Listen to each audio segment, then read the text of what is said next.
আজ আমরা দ্বিতীয় স্কন্ধের পঞ্চম অধ্যায় আলোচনা করব। পঞ্চম অধ্যায় ইতিমধ্যে আমরা আলোচনা শুরু করেছি। আজ আমরা সেই আলোচনার পরবর্তী অংশ আলোচনা করব। আসুন আগে মঙ্গলাচরণ শ্লোকটি সমবেতভাবে পাঠ করি। ওম মূকং করোতি বাচালম পঙ্গুম লঙ্ঘয়তে গিরিম যৎকৃপাতমহং বন্দে পরমানন্দমাধবম।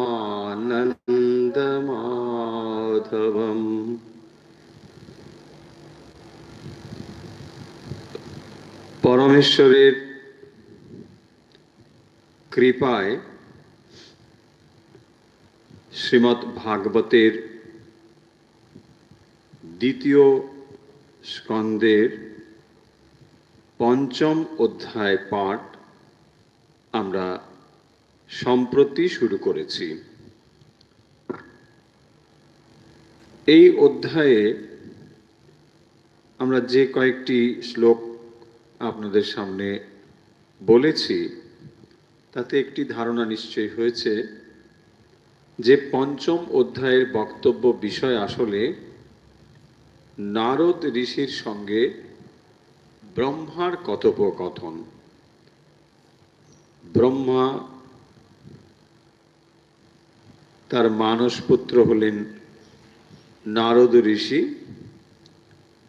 তাই তার সঙ্গে ব্রহ্মার যে কথোপকথন, সেই কথোপকথন থেকে এই তত্ত্ব জেনেছেন শুকদেব এবং তা তিনি এখন রাজা পরীক্ষিতকে বলছেন। তিনি কি অবগত হয়েছেন এবং কিভাবে তা জেনেছেন তা এখন বলছেন। ফলে শুকদেব যে কথাগুলো বলছেন এটি তার নিজের মনোকল্পিত নয়। তাই সর্বত্রই দেখবেন শাস্ত্রে যে পরম জ্ঞান বলা হয় তার একটি পরম্পরা বা ধারা বলা হয়েছে। যে জ্ঞান প্রাপ্ত হচ্ছেন সেই জ্ঞান আপনি পেলেন কোথায়, এটি সবথেকে গুরুত্বপূর্ণ বিষয়। কারণ যে কেউ এসে কোনো একটি বিষয় বললে সেটি সেইভাবে গ্রাহ্য হবে না। কারণ যদি সেই কথাটির পেছনে একটি পরম্পরা না থাকে। ধরুন কোনো একটি বিজ্ঞানের তত্ত্ব, একজন এখানে উপস্থিত হয়ে সেই তত্ত্বটি বলতে শুরু করলেন, আমরা তত সময় পর্যন্ত তাকে গুরুত্ব দেব না যত সময় না জানতে পারি যে তিনি বিজ্ঞান প্রণালীবদ্ধভাবে যেমন অধ্যয়ন করা দরকার সেভাবে করেছেন, বা এ পর্যন্ত বিজ্ঞানের যে সমস্ত তত্ত্ব আবিষ্কৃত হয়েছে সেগুলো তিনি জানেন। তত সময় পর্যন্ত তার এই নতুন তত্ত্ব যা তিনি বলছেন আমরা সেগুলোকে মান্যতা দেব না। ঠিক একই রকমভাবে অধ্যাত্ম জগতেও যখন কেউ কোনো কথা বলবেন তার পরম্পরাটি কিন্তু গুরুত্বের সঙ্গে বিবেচনা করা দরকার। তাই যে শাস্ত্র এখানে বলছেন সেই শ্রীমদ্ ভাগবত, এবং যেটি পরম্পরাগতভাবে বহু মানুষ তাকে পাঠ করবেন বা করে আসছেন, ফলে সেটি যাতে প্রমাদ শূন্য হয়, কোনো ভুল তার ভেতরে না থাকে, এবং তখনই আপনার শাস্ত্রের প্রতি শ্রদ্ধা আসবে যখন জানতে পারবেন যে এই শাস্ত্রটি যে কেউ বলছেন তা নয়। যদি একজন সাধারণ মানুষ এটিকে বলে আপনার শ্রদ্ধা হবে না, কিন্তু যদি জানতে পারেন যে এই শাস্ত্রটির পেছনে এক পরম্পরা রয়েছে, বিশাল একটি পরম্পরা চলে আসছে, তখন সেটাকে আপনি মান্যতা দেবেন। যেমন দেখুন, আপনি শ্রীমদ্ ভাগবত অথবা শ্রীমদ্ ভগবত গীতা অথবা অন্য কোনো শাস্ত্র যখন পড়েন, শ্রবণ করছেন, এটা আপনি জানেন মূল বিষয়ের কোনো পরিবর্তন কোথাও হচ্ছে না। অথচ দেখুন গীতার কত রকম বই হয়েছে, অনেক অনেক বই লেখা হয়েছে, ভবিষ্যতে তো আরো হবে, কিন্তু মূল শ্লোকগুলো কোথাও পরিবর্তন হচ্ছে না। ফলে এটা আপনি যখন জানেন যে মূল বিষয় কিন্তু অপরিবর্তিত রয়েছে, যে যেভাবে সেটা বলুক না কেন, আপনি ওই ভগবত গীতার প্রতি শ্রদ্ধা রেখেই তা শ্রবণ করেন। যদিও হয়তো জানেন যে এ তার মতন করে বলছে, তবু এটাও জানেন যে এ কিন্তু নিজের ব্যাখ্যা দিলেও মূল একটা রয়েছে। ফলে যে কথাটি বলতে চাইছি, যে যে কোনো শাস্ত্রের ক্ষেত্রে যদি তার পরম্পরা না থাকে, তাহলে সেটি খুব গুরুত্ব দিয়ে মানুষ দেখতে পারে না। সেই কারণের জন্য দেখবেন শ্রীমদ্ ভগবত গীতাই হোক বা ভাগবতী হোক, তার একটি পরম্পরা রয়েছে, এবং সেই পরম্পরাটি এসেছে স্বয়ং ব্রহ্মাজির থেকে, অর্থাৎ যার থেকে এই সৃষ্টি, তিনি হচ্ছেন এই শাস্ত্রের প্রবক্তা, সেখান থেকেই আসছেন। তাহলে যার এই জগৎ সৃষ্টি, তিনি যদি এই কথাগুলো বলেন, তাহলে নিশ্চয়ই এই কথার ভিতরে গুরুত্ব রয়েছে। যে কেউ এই কথাটা বলছে না, তখন আমরা এটাকে গুরুত্বের সঙ্গে বিবেচনা করতে পারি।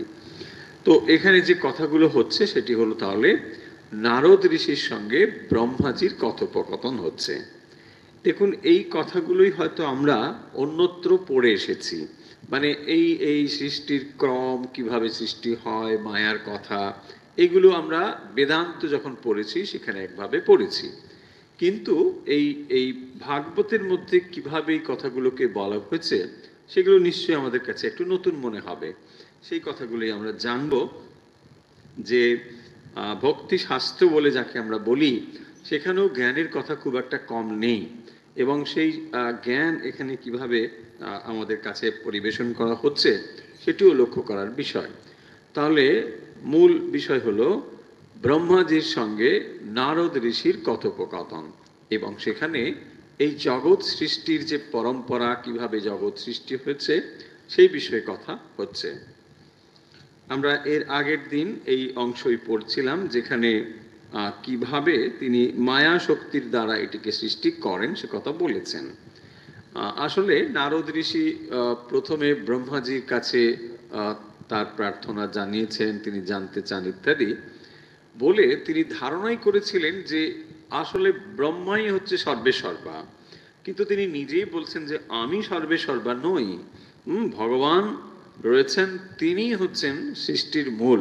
তাহলে আপনি কে? আপনি স্রষ্টা বলছেন, ভগবান আমাকে সৃষ্টি করেছেন এবং আমি এই জগৎ সৃষ্টি করছি। তাহলে আসলে এই সৃষ্টির ব্যাপারটি এরকম করে বলা হচ্ছে কেন, সেই কথাই আমরা এখন জানব।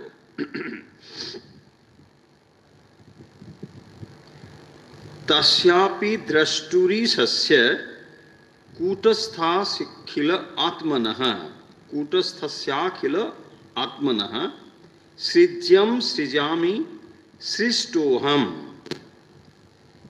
इक्षया অভিচোদিতः।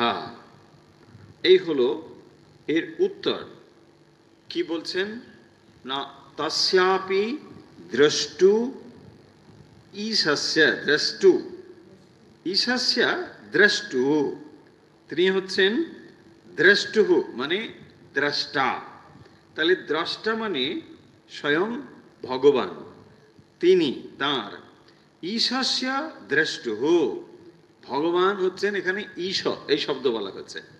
তাহলে তস্যাপি দ্রষ্টু ঈশস্য, ঈশ পরমেশ, ঈশ, ঈশ মানে হচ্ছে প্রভু পরমেশ্বর, তাঁর দ্রষ্টু কূটস্থস্য অখিল আত্মনঃ অস্য अपि एव इक्षया अभिचोदितः সৃষ্টः अहम সৃজ্যম সৃজামি।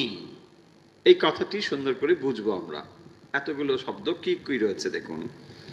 বলছেন তস্যাপি, তস্য আপি দ্রষ্টু ঈশস্য কূটস্থস্য অখিলাত্মনঃ। अपि एव इक्षया अभिचोदितः सृष्टः अहम सृज्यम। তাহলে অহম মানে এখানে কে? এখানে ব্রহ্মা। ব্রহ্মাজি বলছেন অহম আমি, আমি সৃজামি, আমি সৃষ্টি করি, আমি সৃষ্টি করি। আমি কি করে সৃষ্টি করি? দেখুন প্রথম থেকে, ঈশস্য দ্রষ্টুহু, সেই ভগবানের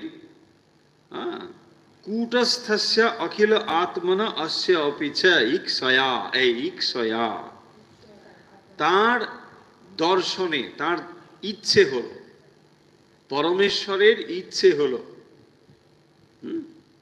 তার আজ্ঞা মানে তার ইচ্ছা।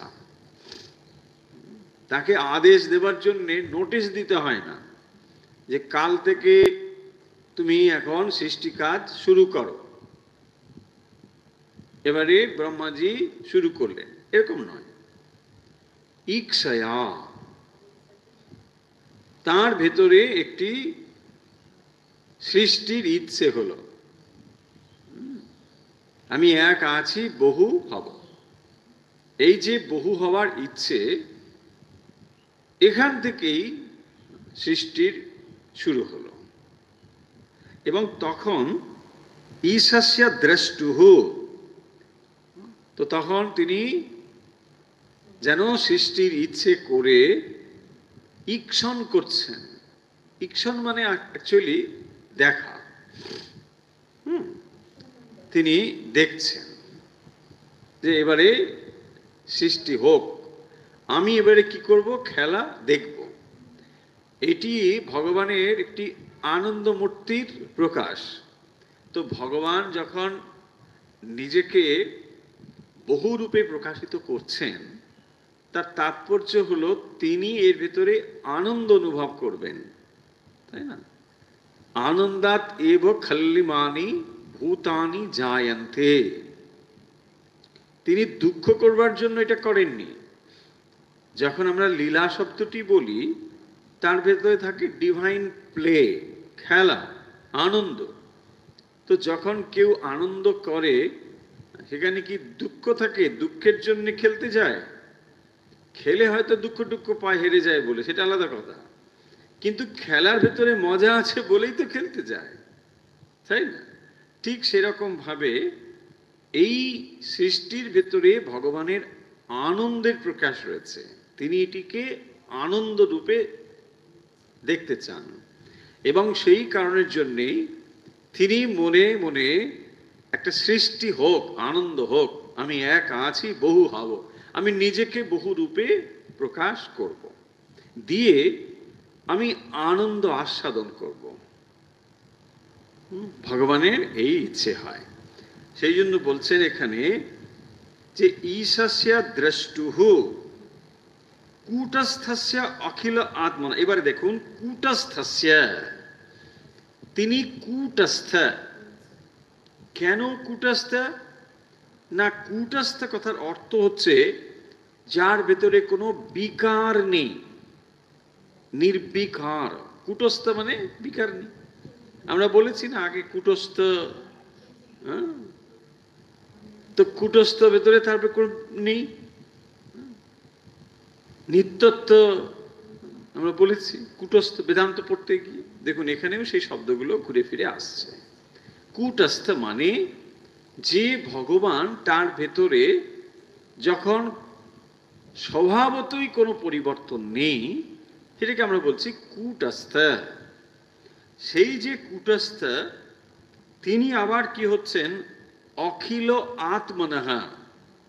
একদিক থেকে তিনি কূটস্থ, স্বভাবগতভাবে তিনি অপরিবর্তনশীল, তার ভেতরে কোনো পরিবর্তন হয় না, সেই জন্য কূটস্থ।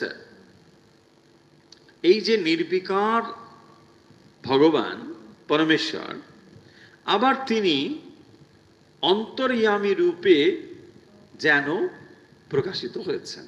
তাহলে এখানে মনে হবে যে তার যে কূটস্থ স্বভাব, সেটি যেন বিঘ্নিত হলো। যিনি কূটস্থ স্বভাব, যার কোনো পরিবর্তন হওয়ার কথা নয়, নির্বিকার। তাহলে তিনি যেন এখানে বিকারগ্রস্ত হলেন, তাই না? কিন্তু এই বিকারগ্রস্তটি কেবল হলেন, সত্যি সত্যি হলেন না। আমরা যেন তাকে দেখছি, তিনি এইভাবে প্রকাশিত হয়েছে। তার এই মায়া শক্তির দ্বারা তিনি যেন অন্তর্যামী রূপে সর্বপ্রাণীর মধ্যে প্রকাশিত হয়েছেন। এই যে তত্ত্ব সেটি বলছেন, সমস্ত প্রাণীর অন্তর্যামীর তস্য অপি এব, সেই ভগবানেরই ঈক্ষয়া আজ্ঞাতে অভিপ্রোদিতঃ অনুপ্রাণিত সৃষ্টঃ অহম আমি। তাহলে আমিও এভাবেই সৃষ্টি হয়েছে। তাহলে আমি কিভাবে সৃষ্টি হলাম না, ভগবানের স্বরূপটি কিরকম? স্বরূপত তিনি হচ্ছেন নির্বিকার। ভগবানের স্বরূপ হচ্ছে নির্বিকার। তাহলে শ্রীরামকৃষ্ণ কি বলছেন দেখুন, একই জিনিস তিনি নির্বিকার, আবার তিনি যেন বিকারগ্রস্ত হয়েছেন। কিরকম বিকার? জীবের অন্তর্যামী হয়েছেন। তাহলে জীবের মধ্যে সেই ভগবান প্রাণ শক্তি রূপে প্রকাশিত হয়েছেন। তাহলে জীবের মধ্যে তিনি যে অন্তর্যামী রূপে আছেন, তাহলে এখানে যেন তার নির্বিকার তত্ত্বটি মানে বাধিত হলো। তিনি যে নির্বিকার ছিলেন এটা বোধহয় কিছুটা খর্ব হয়ে গেল। এটা নয়, মায়ার দ্বারা তাকে এভাবে আমরা দেখছি। সত্যি সত্যি তিনি যে নির্বিকার হয়েছেন আবার এরকম নয়। স্বরূপত তিনি নির্বিকার, এবং সেই নির্বিকার আবার সমস্ত প্রাণীর অন্তর্যামী রূপে তিনি প্রকাশিত হয়েছেন। তার মানে যিনি নির্বিকার তিনি আবার এই জীব জগতের কারণ ঈশ্বর রূপে প্রতিভাত হতে পারেন। দেখুন, যখন তিনি মায়া সংযুক্ত হয়ে এই জগৎ স্রষ্টা রূপে আসেন তাকে আমরা বলি ঈশ্বর। আর তার স্বরূপত যে নির্বিকার স্বভাব তাকেই বলা হয় ব্রহ্ম। তাহলে দুটো শব্দ আমাদের কাছে পরিষ্কার হবে। ব্রহ্ম শব্দ মানে তার এই নির্বিকার কূটস্থ সত্তাকে বোঝানো হয়। সেই পরমেশ্বর যখন কূটস্থ থাকেন, কেন বলছি কূটস্থ না, যখন তিনি এই সৃষ্টির ভেতরে নেই। তাহলে যখন তিনি এই সৃষ্টি করছেন এছাড়াও তার একটি সত্তা রয়েছে। কিরকম? ধরুন একজন একটি কোনো কিছু খেলা খেলছেন। এখন খেলছেন মানে এই নয় যে এই খেলাটি তার একমাত্র খেলা, আরো খেলতে পারে, আরো অনেক কিছু খেলছে, মানে খেলা ছাড়াও তার অস্তিত্ব রয়েছে। সেই জন্যে ভগবান যেমন এই জগৎ রূপে পরিব্যাপ্ত হয়েছেন, এছাড়াও তিনি রয়েছেন। এমন তো নয় যে তার সমস্ত সত্তা এই জগৎ রূপেই ব্যাপ্ত হয়েছে, তিনি এর বাইরেও আছেন। তাই তিনি এই জগৎ রূপে যখন নিজেকে পরিব্যাপ্ত করেছেন, সেইটি হলো তার অন্তর্যামী রূপে প্রকাশ। জীবের মধ্যে তিনি অন্তর্যামী রূপে রয়েছেন, আবার তিনি কূটস্থ নির্বিকার রূপেও রয়েছেন। অথচ এই দুটো অবস্থার ভেতরে যে তিনি রয়েছেন, এর কোনোটির দ্বারা আসলে তিনি প্রভাবিত নন। সাধারণ মানুষ কি হয়? গুণের দ্বারা প্রভাবিত হয়। ভগবান এই যে নির্বিকার অন্তর্যামী রূপে বিরাজমান আছেন, বা আরো যদি একটু সহজ ভাষায় বলা যায় যে তিনি অখণ্ড নিরাকার রূপে আছেন, আবার সাকার ভগবান হয়েছেন। এর ভেতরে আসলে এই জগতের দ্বারা তিনি কোনোভাবেই প্রভাবিত হচ্ছেন না। যেহেতু তাঁরই মায়া শক্তি, সেই মায়া শক্তি দিয়েই তিনি জগৎ সৃষ্টি করেছেন, তাই মায়ার প্রভাব তার ভেতরে নেই। তিনি মায়াকে ইচ্ছে মতো পরিচালিত করতে পারেন। এই হলো ভগবানের স্বয়ং মায়া শক্তি, যাকে আমরা ভক্তির দৃষ্টি থেকে ভগবানের শক্তি বলে বলি। এই যে শক্তি আর ভগবান, এটি একটি অবিচ্ছেদ্য অখণ্ড সত্তা, দুটি একই রকম ভাবেই রয়েছে। অর্থাৎ যখন ভগবানের মনে এই সৃষ্টির ইচ্ছে হলো, সেখান থেকেই যেন তার প্রকৃতির প্রকাশ হলো। এটাকে বলা হয় ভগবানের শক্তি। এবং সেই শক্তির স্থূলরূপ আমরা যখন জগতে দেখি, তাকে আমরা বলি ভগবানের, ইনি হচ্ছেন শক্তি, ভগবতী। এই যে ভগবতী শক্তিরূপে অবতীর্ণ হচ্ছেন, সেইটি তার অন্তরঙ্গ যে শক্তি, সেই শক্তি কিন্তু ভগবানের থেকে অবিচ্ছেদ্য রূপে রয়েছে। যথাগ্নির দায়িকা শক্তি ইত্যাদি বলা হয়েছে। তাই অগ্নি এবং তার দায়িকা শক্তি যেমন অভিন্ন, ভগবান এবং তার এই শক্তি, যাকে আমরা প্রকৃতি বলি, এ কিন্তু অভিন্ন শক্তি।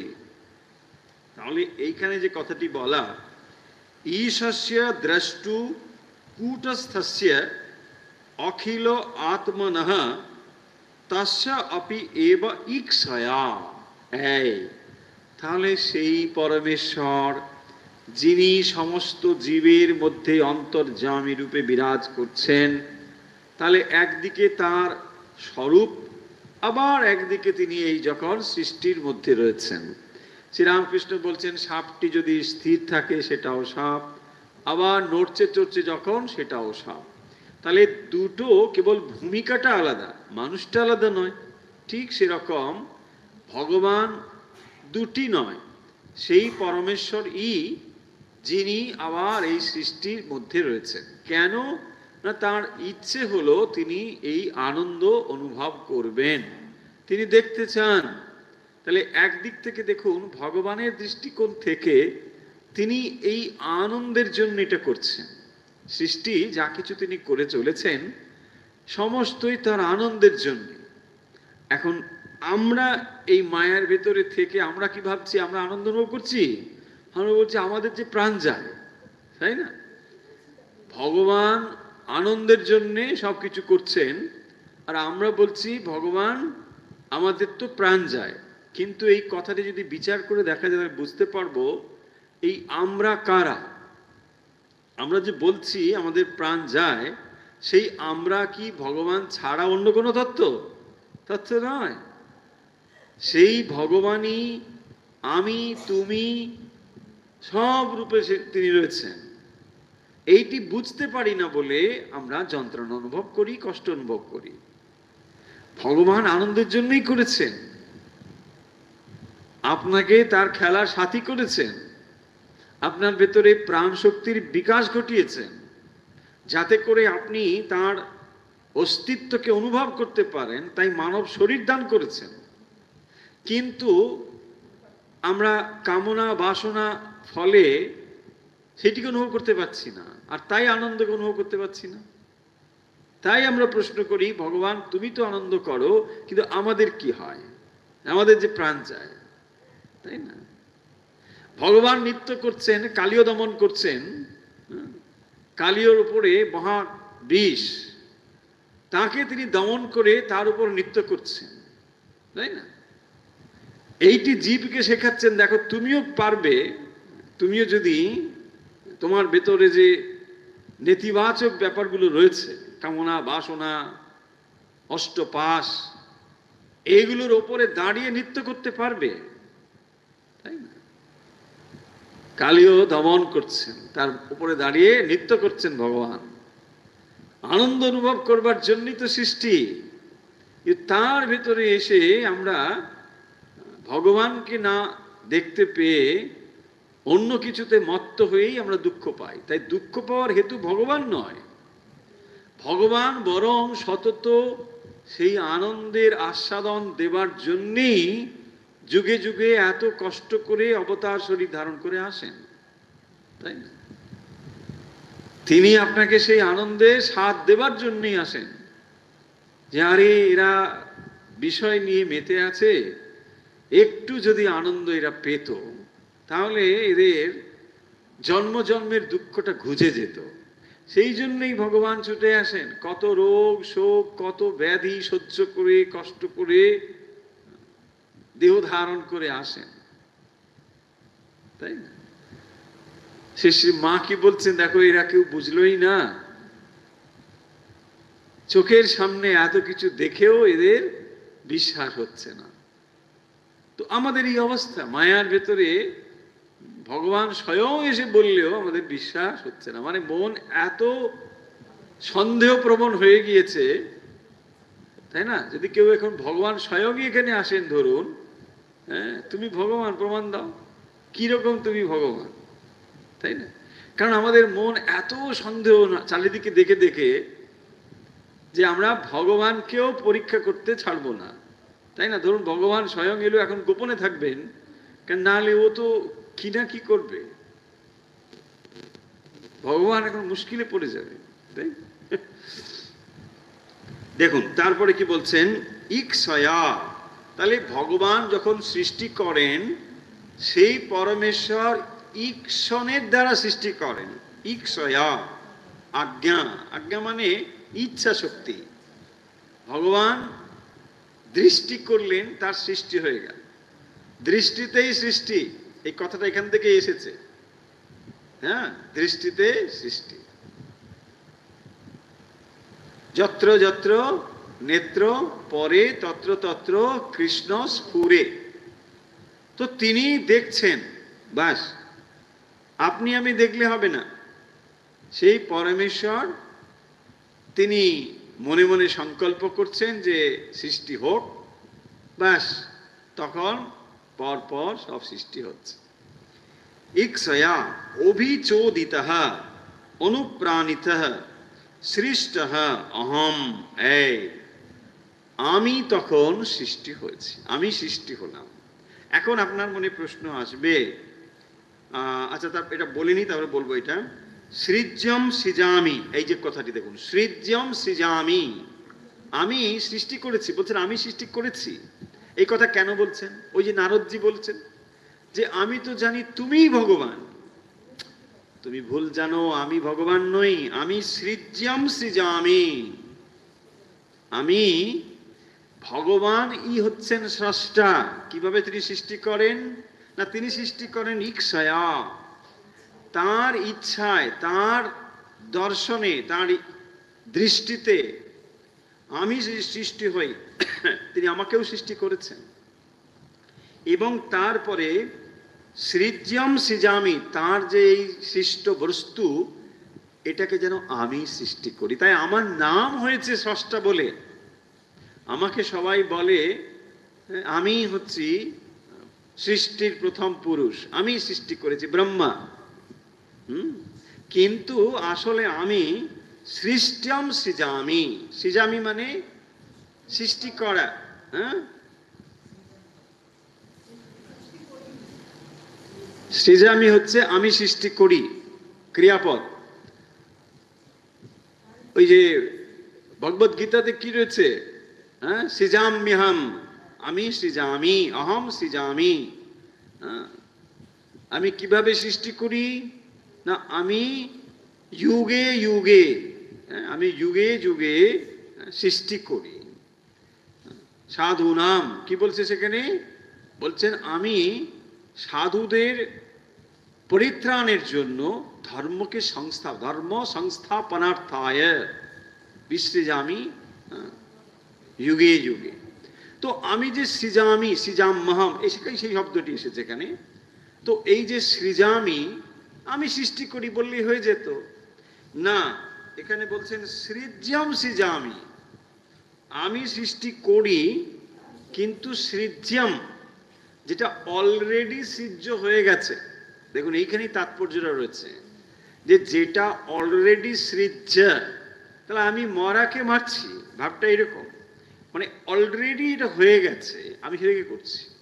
এবং দেখুন, যদি এটা স্থূল এক্সাম্পল দিই, তাহলে বুঝতে পারা যাবে। আমরা কি বলি, ভাস্কো ডা গামা কি করলেন? আমেরিকা আবিষ্কার করলেন, তাই না? বা কলম্বাস আমেরিকা আবিষ্কার করলেন, এটা বলা হয়। তো কলম্বাস যে আমেরিকা আবিষ্কার করলেন, এটা আমেরিকাটা তার আগে ছিল কি ছিল না? তাই না? তাহলে কলম্বাসকে সবাই আমরা ধন্যবাদ দিই, কিন্তু কলম্বাসের আগে ওটা ছিল, কেবল জানা ছিল না।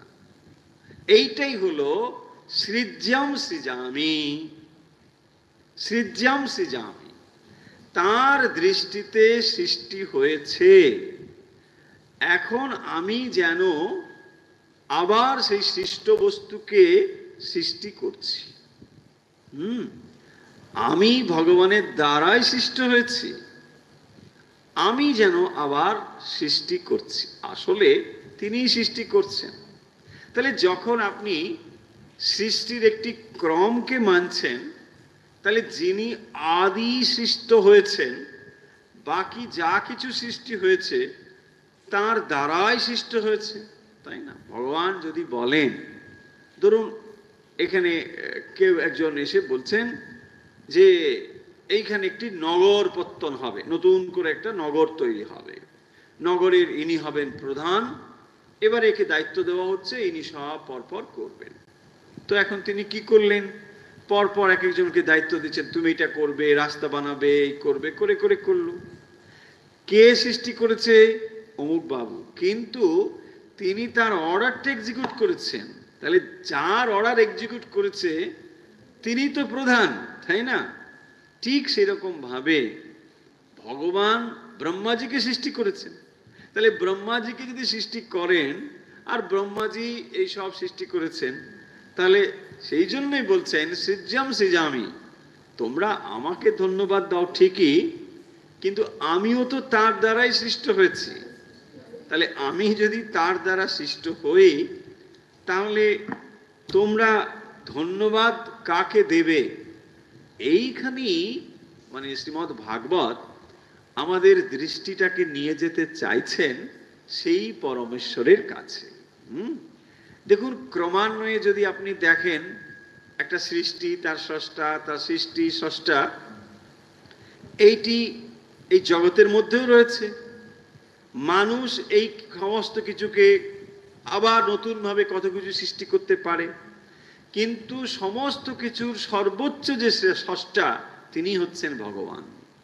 শ্রীরামকৃষ্ণ দক্ষিণেশ্বরে সখেদে বলছেন, দেখো বাগানে এসে সবাই কে বাগানটা করেছে সেটা জানতে চায় না, কেবল বাগানের ফুল দেখেই তারা তারিফ করে, কি সুন্দর ফুল হয়েছে, এই হয়েছে, সেই হয়েছে।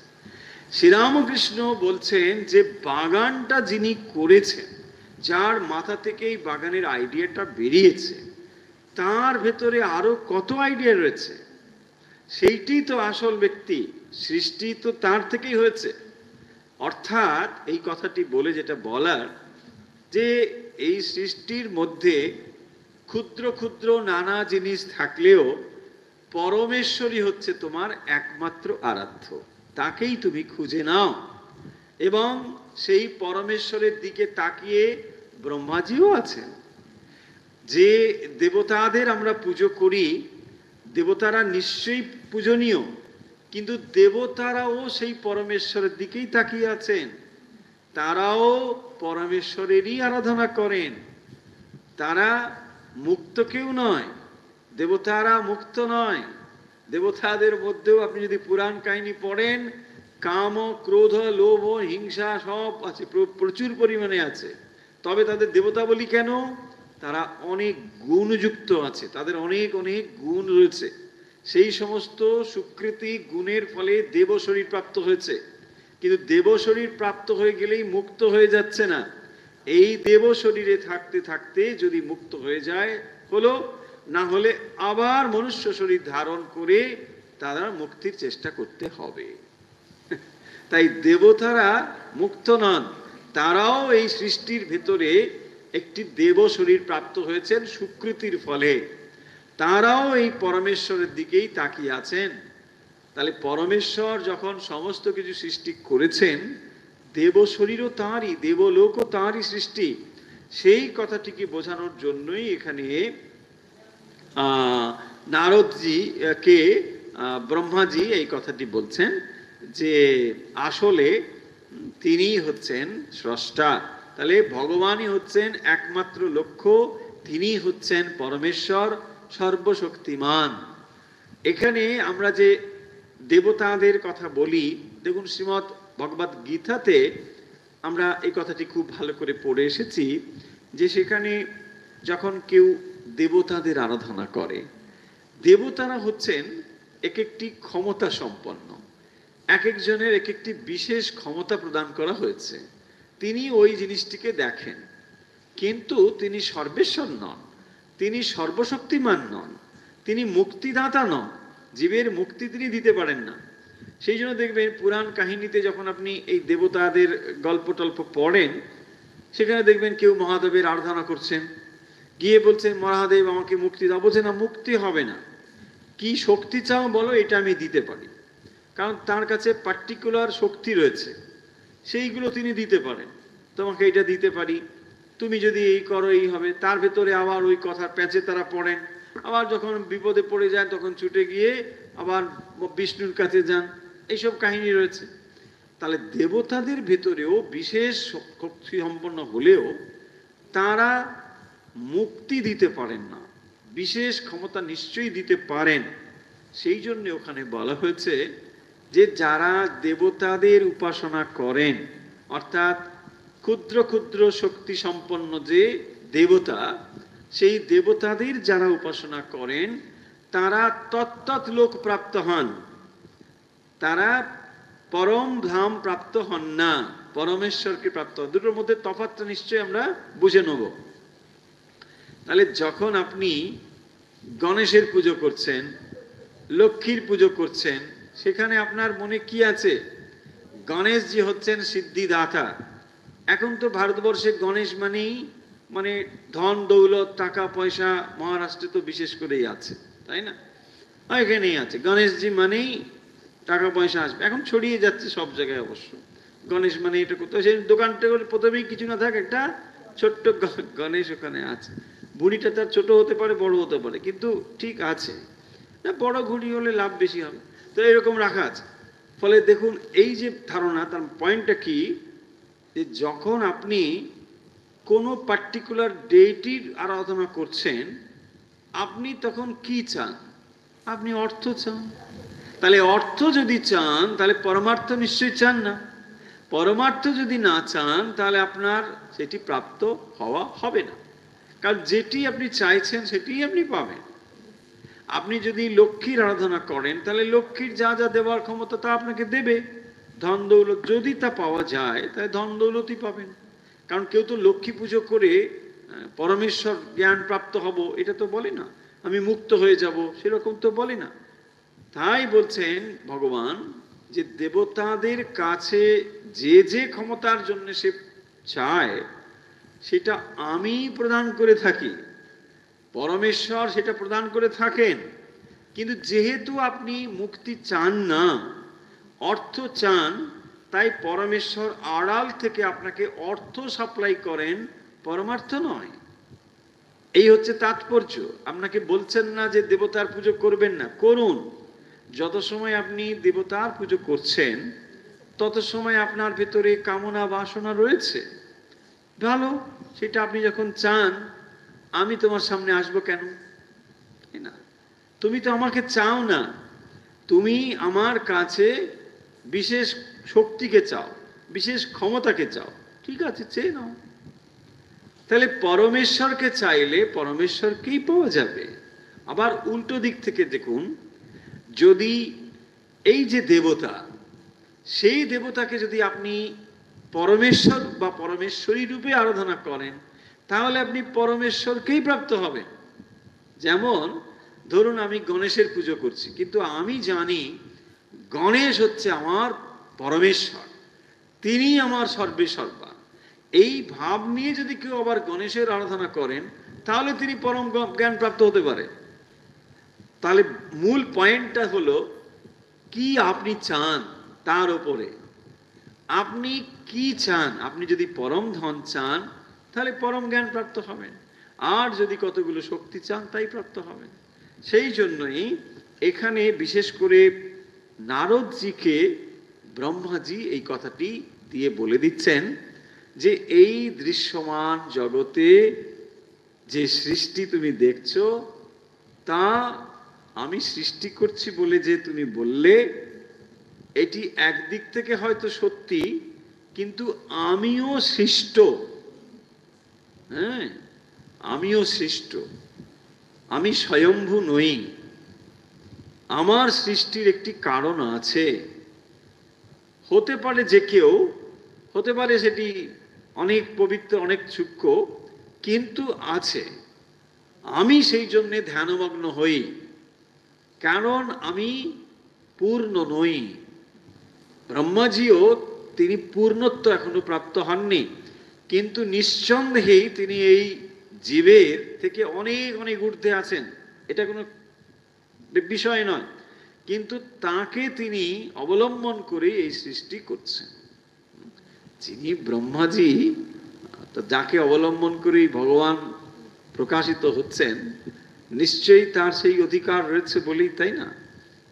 তিনি এই জীবকুলের থেকে অনেক অনেক ঊর্ধ্বে আছেন, তাই তো তাকে সেখানে অধিষ্ঠিত করা হয়েছে, বসা হয়েছে, এই ক্ষমতা তাকে দেওয়া হয়েছে। যিনি বিশাল বিশাল ক্ষমতার, যার ভেতরে বিশাল ক্ষমতা থাকে, দেখবেন তাকে যে বিরাট কিছু করতে হচ্ছে তা না, খুব সামান্যই কিছু করতে হয়, কিন্তু তার জন্য হয়তো তাকে অনেক বেশি আমরা আমরা অর্থের দিক থেকে যদি দেখি প্রদান করা হয়। একটা কোম্পানির দেখবেন নিচের তলার যে সমস্ত কর্মচারী, হঠাৎ কি হলো, এটা পছন্দ হচ্ছে না কথাটা, হয়তো হতে পারে যে তুমি এসব কর্মচারীর কথা বলছো কেন, আমি এসব শুনবো না, তাই না? হতে পারে, হ্যাঁ হতে পারে এইসব শুনবে না বলছে। আচ্ছা, তবু আরেকবার দেখি চেষ্টা করে যদি শোনে। বড় বড় কোম্পানিতে দেখুন, ওপর তলার লোকজন আছে, নিচেও রয়েছে, ম্যানেজমেন্ট রয়েছে, কত রকম রয়েছে। তো যারা নিচের তলার তারাও কর্মচারী, কিন্তু তারা অনেক কাজ করছে, 8 ঘন্টা 10 ঘন্টা কাজ করছে। ম্যানেজমেন্টে যারা আছেন দেখবেন হয়তো মানে মাসে 2টো করে মিটিংও করে, বোর্ড অফ ডিরেক্টরস, তারা দেখবেন প্রচুর টাকা মাইনে পায়, প্রচুর তাদের ব্যাপার। হ্যাঁ, এই বলে আমরা ভাই ঝাড়ু নিয়ে আছি, আমাদের সারাদিন কাজ, তোমরা ভাই দুদিন এসে একটা বড় গাড়িতে চেপে এসে ব্যাস কি করলো, মিটিং না ঘোড়ার ডিম, হ্যাঁ ভালো করে খেয়ে দিয়ে কত টাকা পেয়ে চলে যায়। কিন্তু ওখানে দেখুন তাদের স্কিলটা কত কাজে লেগেছে, তাই না? কতটা স্কিল কাজে লেগেছে। ওই জন্য সেই মজা করে আছে না, একজন মানে একটা গাড়ি মানে রিপেয়ার করতে গিয়েছে, তো তাকে বলেছে ভাই গাড়িটা ঠিক করে দাও, কোথায় কি হয়েছে চলছে না। সে তখন ওখানে গিয়ে মানে কোথায় একটা কি করে টোরে বাস জাস্ট একবার করলো, হয়ে গেছে, এই দাও কত টাকা, না 2000 টাকা। ভাই 2000? তুমি ভাই একবার জাস্ট কি করলে, হাত দিলে 2000 টাকা? এত টাকা তোমার? তুমি তো 2 মিনিটও কাজ করোনি, 1 মিনিটে 2000, তোমার দিনে ইনকাম কত? বলছে না না, আমার ওরকম নয়, আমি অনেকক্ষণ ধরে ওটা করতে পারতাম, আপনি যদি বলেন আমি এইটাকেই হয়তো 2 ঘন্টা ধরেই করতে পারি। বলছেন আমার যে স্কিলটা, সেই স্কিলটার দামই 2000 টাকা। তাৎপর্যটা হচ্ছে এইটাই যে ওটার জন্য তার কত স্কিল তাকে ডেভেলপ করতে হয়েছে। ঠিক সেরকম ভাবে যাদের ভেতরে এই স্কিলটা থাকে, সেখানে তাদের হয়তো খুব বেশি কি ওইখানে কিছু করেছে, এখানে নয়, কি কাণ্ড করেছে, চলে গেল। তো তার ফলে তার হয়তো এরকম মনে হবে, ধরুন যিনি ব্রহ্মাজি, তিনি কি বসে বসে তার এত কষ্ট করতে হচ্ছে যে না এটা কি করে হবে, ওই কত কালকে আবার ওখানে কি হবে, এটা হবে, হ্যাঁ পুজোর চিন্তা হচ্ছে যে না ভারতবর্ষে এই সমস্যা হচ্ছে, কালকে হবে কি, ওই ফাইলটা খোলো, এত কিছুই আগে করতে হচ্ছে না, তাই না? এরকম যদি করতে হতো তার মানে পাগলই হয়ে যাবে, কিছুই করতে হবে না। তিনি কেবল ইচ্ছা শক্তি তার ভেতরে কাজ করছে, ভগবানের ইচ্ছা শক্তি তার ভেতর দিয়ে প্রকাশিত হচ্ছে, তিনি ওখানে আনন্দেই আছেন, তিনি রিল্যাক্সই করছেন, তাই না? না হলে ভাবুন, আমরা যদি ভাবি, জাস্ট অত দূরে যাব না, খুব হালকাভাবে ভাবছি, ধরুন ভারতবর্ষের একজন প্রধানমন্ত্রী আছেন, কোনো ব্যক্তি কথা বলছি না, প্রধানমন্ত্রীর কথা বলছি, কেউ আবার দয়া করে ব্যক্তি ভাববেন না যে তাহলে এই বোধহয় ব্যক্তি পূজন শুরু, না, পদটার কথা এক্সাম্পল হিসেবে বলছি। তো এই পদটাতে ধরুন কেউ বসে আছে, বা যে কোনো দেশের ভাবুন একজন সর্বোচ্চ পদে তো আছেন, তাহলে তাকে যদি সব কিছু ভাবতে হয়, তার মাথা ভালো গেছে, তাহলে ঘুমোই কখন? প্রধানমন্ত্রী ঘুমোবে কি করে? সারাদিন তাকে কাজ করতে হচ্ছে, সারা রাত চিন্তা করতে হচ্ছে। কিন্তু তা নয়, তিনি বেশ আনন্দেই আছেন, কারণ তার অন্য কাজ সব বিভাজন করা রয়েছে। তিনিও ঘুমোচ্ছেন, তিনিও রিল্যাক্স করছেন, তিনিও হাহা করছেন, হুহু করছেন, সবই করছেন, তাই না? ফলে এই সৃষ্টির ভেতরে ব্রহ্মাজি শুধু কি করছেন না, ভগবানের যা সৃষ্টি ইচ্ছা শক্তি সেটাই প্রকাশিত হচ্ছে, আর তিনি তার সঙ্গে যেন এটাকে সৃষ্টি করছেন। মানুষ তাই তাকে স্রষ্টা বলে জানে। দেখুন, যেখানে আসলে যেখান থেকে জিনিসটি আসে আমরা তাকেই তো পুজো করি, কোথা থেকে আসছে সেটা তো খুব বেশি করে দেখি না।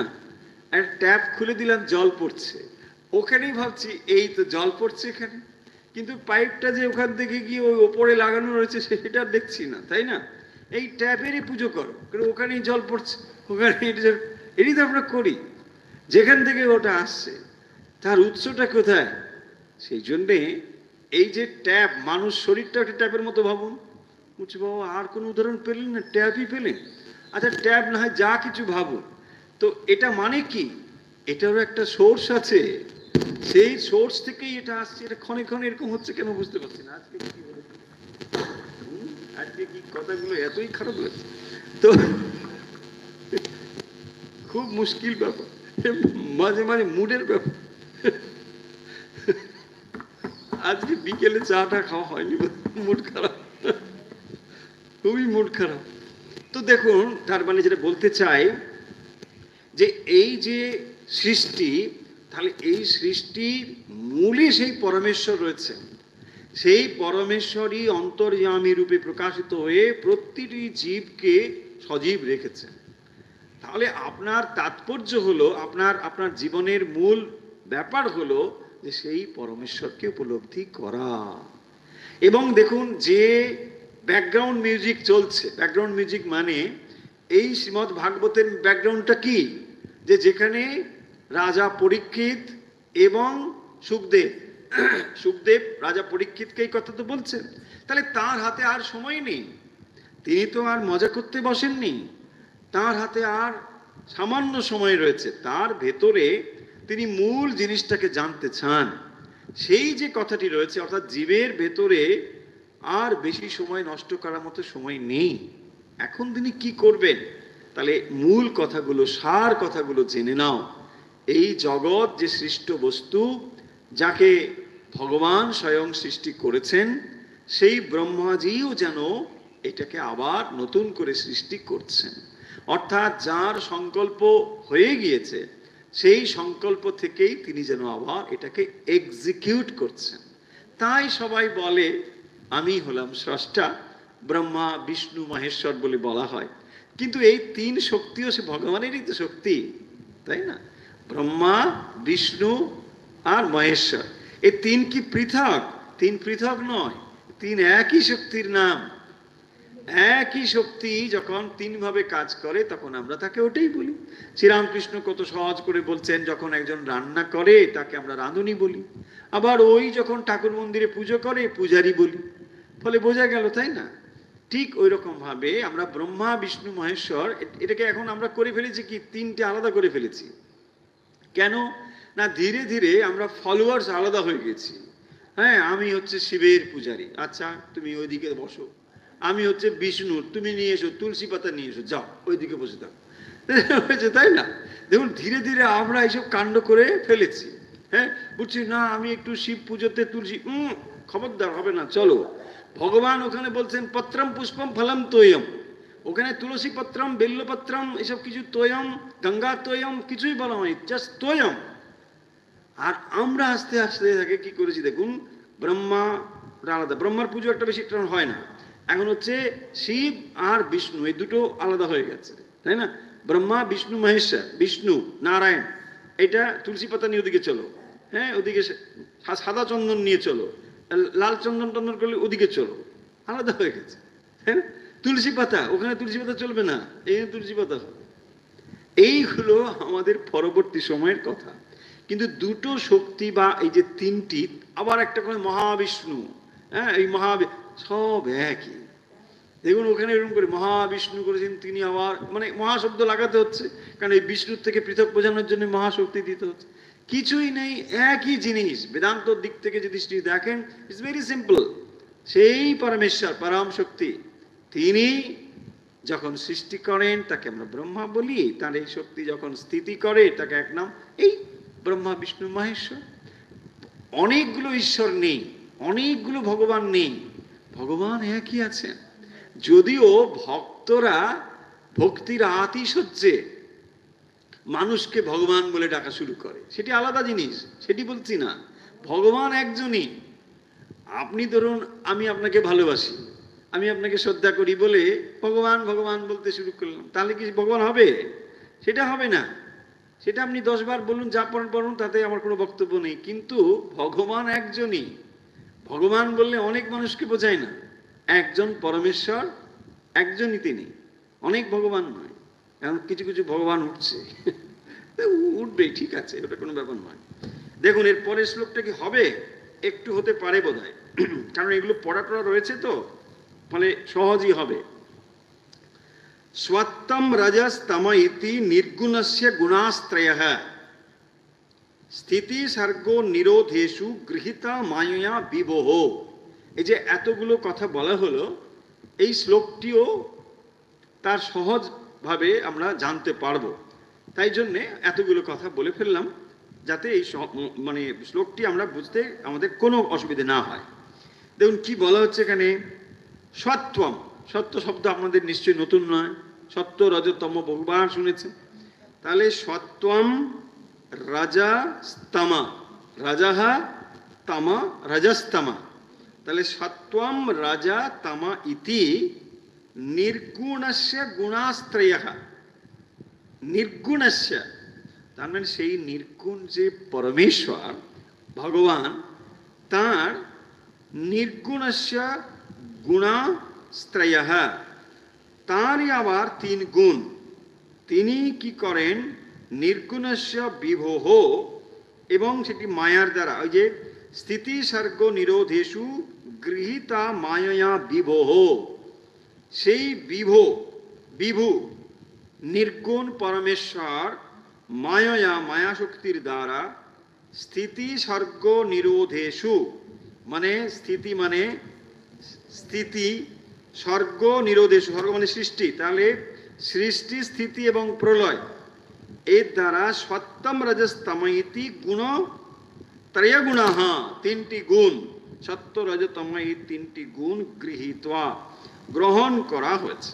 হ্যাঁ, সত্যম রজস্তম ইতি নির্গুণস্য গুণাস্ত্রয়ঃ, যিনি নির্গুণ পরমেশ্বর, তিনি আবার মায়ার দ্বারা, মায়ার দ্বারা স্থিতি স্বর্গ নিরোধেষু, তিনি সৃষ্টি স্থিতি লয় করছেন।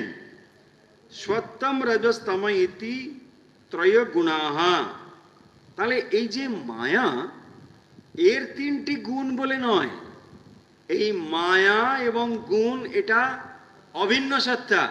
তাহলে যাকে আপনি মায়া বলছেন সেটি হচ্ছে সত্যরজতম।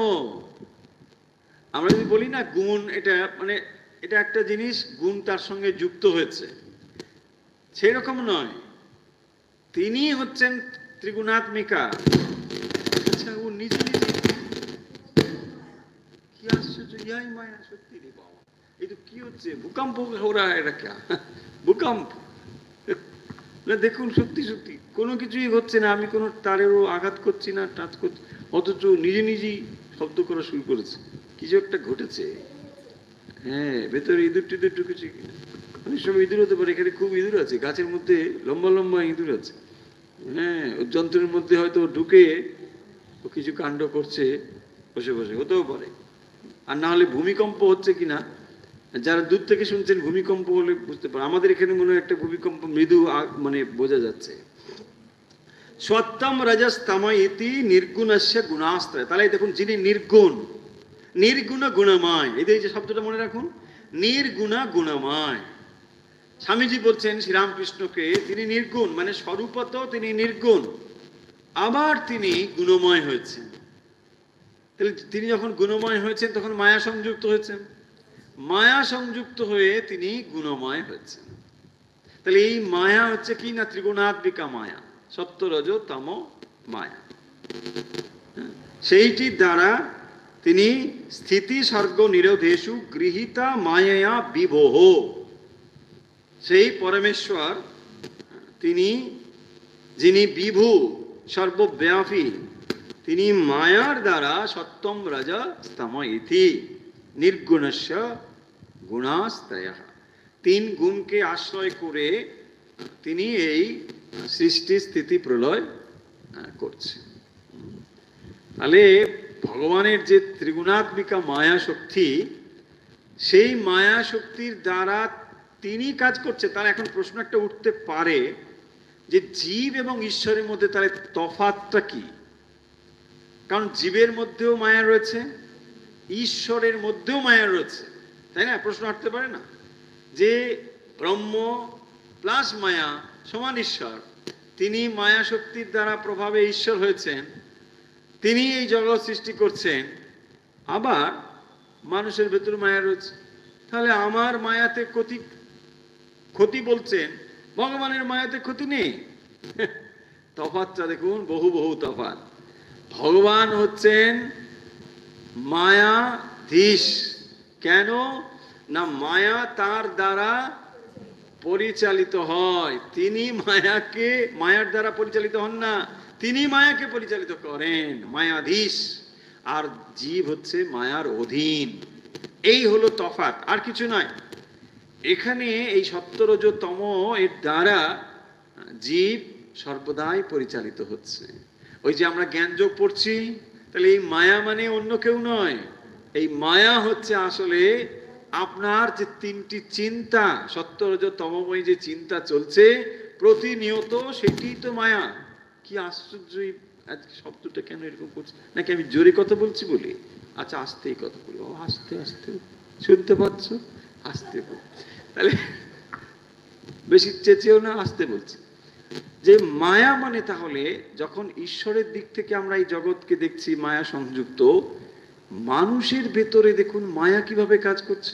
সেই কথা আমরা জ্ঞানযোগে পড়ছি, যে যেখানে বলছেন আপনি একরকম চিন্তা করছেন, আবার সেটা আর এরকম হয়ে গেল।